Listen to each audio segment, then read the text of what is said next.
ఓం గురుభ్యో నమః. ఓం మహాగణపతియే నమః. ఓం శ్రీమాత్రే నమః.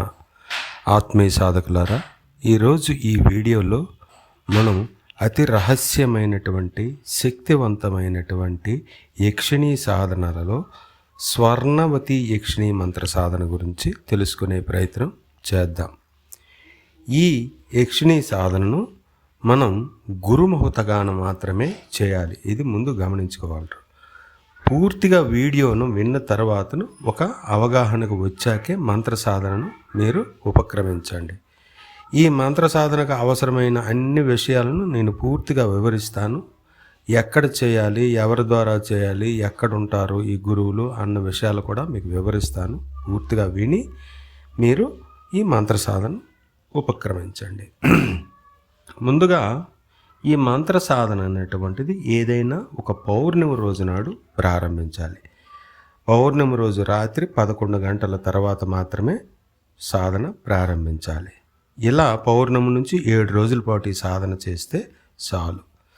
ఈ సాధన చేస్తునేటప్పుడు ఈ 7 రోజులు సాధకుడు తమ కుటుంబానికి దూరంగా ఉండి కాస్త నిర్జీవమైనటువంటి ప్రదేశంలో ఒంటరిగా ఉండడానికి ప్రయత్నించండి. జనసంచారం ఉన్న దగ్గర ఈ సాధన చేయడానికి వీలు కుదరదు. బాహ్య ప్రపంచంలో సంప్రదింపులు తగ్గించండి. అన్నింటికీ మించి మీరు ఈ సాధన చేసిన అన్ని రోజులు కూడా ఆకర్షణీయంగా ఉండడానికి ప్రయత్నించండి.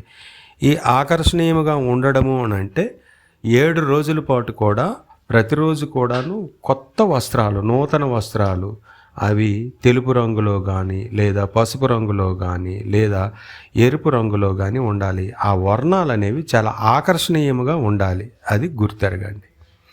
ఇక ఈ సాధన చేసినటువంటి సాధకుడు చాలా తక్కువ మాట్లాడుతూ మౌనంగా ఉండాలి. అసలు సాధన చేస్తున్నట్టు ఎవరికి తెలియకూడదు. ఈ సాధనా సమయంలో కావలసినటువంటి వస్తువులు ఒకసారి వివరిస్తాను. ఈ సాధన కొరకు కుంకుమ, నీళ్ళు, కుంకుమ పువ్వు మరియు కొద్దిగా అన్నం ఉండాలి. మీరు పౌర్ణమి రోజు రాత్రి 11 గంటల తర్వాతను ఒక ఇనుము ప్లేటు లేదా ఉక్కు లేదా ఇనుము పలక ఒకటి తీసుకొని దాని మీద స్వస్తిక్ మార్కు పసుపుతో రాసి దానిపైన ఒక గుటికను ఉంచాలి. ఈ గుటిక ఎక్కడ దొరుకుతుంది, ఎలా దొరుకుతుంది అనేది వీడియో చివర మీకు వివరిస్తాను.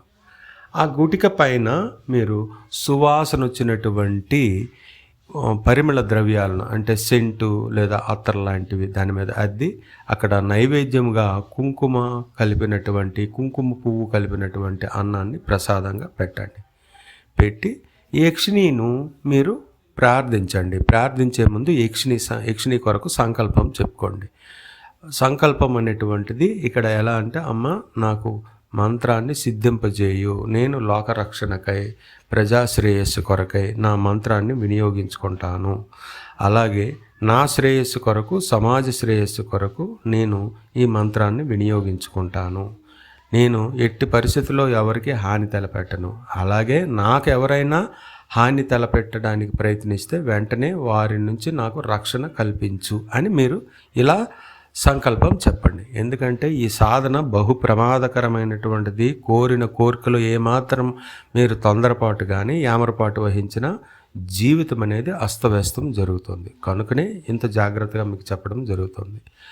ఈ సంకల్పం చెప్పుకున్నాక మీరు పౌర్ణమి రోజు రాత్రి 11 గంటల తర్వాతను మీరు ఒక నిర్జీవమైనటువంటి ప్రదేశంలో, అంటే నిర్జీవం అంటే జనసంచారం లేనటువంటి ప్రదేశంలో మీరు ఒక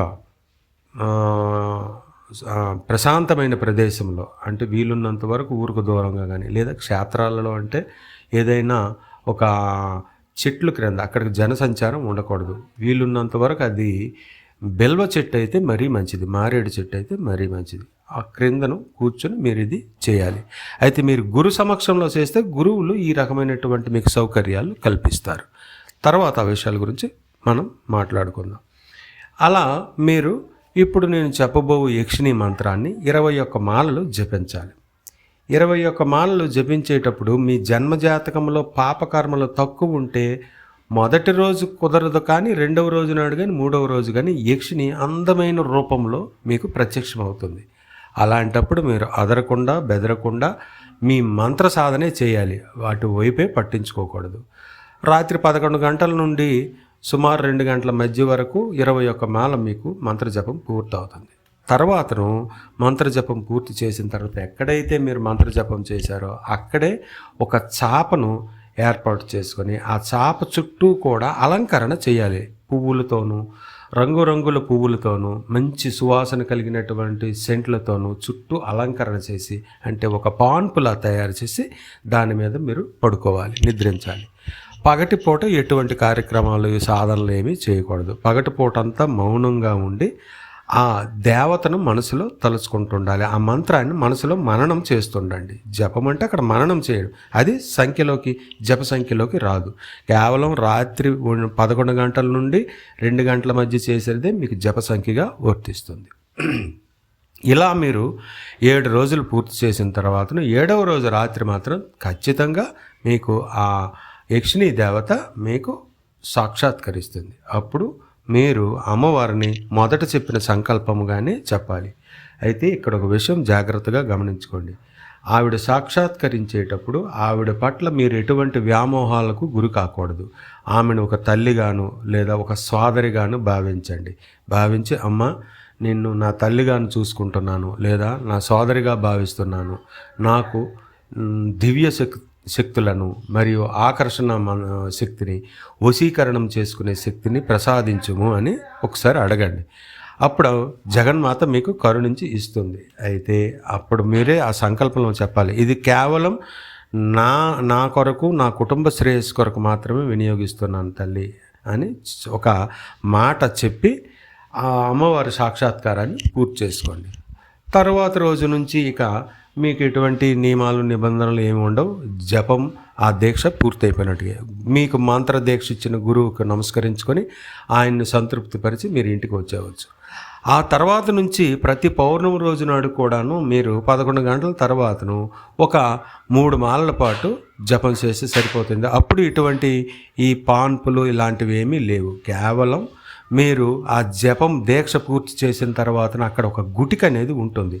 ఆ గుటికను మెడలో ధరించుకుని ఉంచుకుంటే చాలు, అంతకుమించి అవసరం లేదు. మిగతా పౌర్ణమి రోజుల్లో ఆ గుటికను మెడలో ధారణ చేసి ఉంటారు కనుక ఒక 3 మాలలు జపం చేసుకుంటే చాలు. దేవత మీకు నిత్యం రక్షించుకునే ఉంటుంది. ఆవిడ దగ్గర మీరు పొందిన శక్తులు అలా మీ దగ్గర దివ్యంగా ఉంటాయి. అయితే ఈ గుటిక ఎక్కడ దొరుకుతుంది, ఈ మంత్రోపదేశాన్ని ఎవరిస్తారు, ఎక్కడ దొరుకుతుంది అనేది మీకు నేను వివరిస్తాను. ఈ స్వర్ణవతి యక్షిణీ సాధన అనేటువంటిది దక్షిణ భారతదేశంలో ఎక్కడా లేదు. దీనికి సంబంధించినటువంటి సిద్ధి పొందినటువంటి గురువులు కూడా చాలా తక్కువ మంది ఉన్నారు. కనుకను మీరు ఈ మంత్ర సాధన చేయాలి అని అనుకునేటప్పుడు మీకు అత్యంత సులువైనటువంటి క్షేత్రం కాశీలో కానీ లేదా నేపాల్ ముక్తినాథ్లోకి కానీ వెళ్ళినట్లయితే ఈ యక్షిణీ మంత్ర సాధకులు మీకు విస్తారంగా లభిస్తారు. కనుకను మీరు అటు ఈ కాశీ ప్రాంతం కానీ లేదా ప్రయోగ ప్రాంతంలో కానీ లేదా నైమిసారణ్య ప్రాంతంలో కానీ లేదనుకుంటే నేపాల్ ముక్తినాథ్ కానీ మీరు వెళ్ళి అక్కడ గురువును సంప్రదించి మీరు వాళ్ళకి దక్షిణ తాంబూలాలు చెల్లిస్తే వాళ్ళ గుటికిస్తారు. వాళ్ళ సమక్షంలోనే వాళ్ళే మీకు మంత్రోపదేశం చేస్తారు. ఈ మంత్రోపదేశం వాళ్ళ సమక్షంలో చేయడం వలన గురు రక్షణ వలన మీకు ఎటువంటి ఇబ్బందులు రాకుండా ఆ మంత్రం సిద్ధించేటట్లు వాళ్ళు మిమ్మల్ని రక్షణ ఇచ్చి మిమ్మల్ని కాపాడుకుంటారు. ఆత్మీయ సాధకులారా, పైన నేను చెప్పిన విషయాలను జాగ్రత్తగా వింటూ 1-2 సార్లు ఈ వీడియోని మరలా వినండి. విని ఇప్పుడు నేను చెప్పినటువంటి విధానంలో ఈ యక్షిణీ సాధన చేస్తే మీకు మంచి అద్భుతమైనటువంటి దివ్య శక్తులు, వశీకరణ, ఆకర్షణ, వ్యామోహం, సభా వశీకరణ, జన వశీకరణ అనేటువంటిది అద్భుతంగా కలిసి వస్తుంది. దీనిని మీ మంచి కోసం ఉపయోగించండి, నలుగురు శ్రేయస్సు కోసం ఉపయోగించండి. దానివలన మీరు మీ కుటుంబము ధన్యత పొందుతారు. ఇకపోతే ఈ మంత్ర సాధనను ఒకవేళ కానీ మీరు దుర్వినియోగపరిచినట్లయితే మంత్రదేవత మీ దగ్గర నుంచి వెడలి మీ మంత్రం ఇచ్చిన గురువు దగ్గరకు వెళ్ళిపోతుంది. లేదా ఒకవేళ మీకు మంత్రం ఇచ్చినటువంటి గురువు అందుబాటులో లేకపోయినప్పుడు ఆ దేవత మిమ్మల్ని ఏదైనా రూపంలో శిక్షించడానికి అవకాశం ఉంటుంది. ఎక్కువగా ఈ ఉత్తర భారతదేశంలో ఈ సాధనలు చేసి చెడు కార్యక్రమాలు చేసినటువంటి వారికి స్వర్ణవతి యక్షిని నోట్లో ఉన్న నాలుకను పెకిలించేస్తుంది. ఇది చాలా భయంకరమైనటువంటి శిక్ష. అంటే ధర్మబద్ధముగా ఆవిడకు మీరు సిద్ధించినప్పుడు ఆవిడ దగ్గర తీసుకున్న మాటకు వ్యతిరేకంగా వ్యవహరిస్తే మాత్రం నోట్లో ఉన్న నాలుకను దేవత పెకిలించేస్తుంది. అక్కడే మనం రక్తం కక్కుని చనిపోవడానికి అవకాశం ఉంటుంది. కనుకను ఈ విషయాన్ని కూడా మీరు మనసులో గుర్తెరిగి 1-2 మార్లు ఆలోచించి ఈ మంత్ర సాధనను ప్రారంభించడానికి ప్రయత్నించండి. అయితే మీకు తెలియడం అంటే మంత్రం నిజస్వరూపం తెలియడం కొరకు ఇక్కడ నేను మంత్రాన్ని ఇస్తున్నాను. ఇది గురోపదేశంగా భావించకండి. ఇదే మంత్రం, ఇక్కడ యక్షిణీ శాస్త్రంలో ఉన్నటువంటి మంత్రం ఇదే. ఈ మంత్రమే మీకు ఇస్తారు. ఆ మంత్రాన్ని మీరు సాధన చేయాలి. అయితే నేను ఇప్పుడు వీడియోలో చూపెట్టిన విధంగా ఈ మంత్రాన్ని స్వతంత్రించి మీరు సాధన చేస్తే మీకు వచ్చే కష్టాలకు నాకు ఎటువంటి సంబంధము లేదు.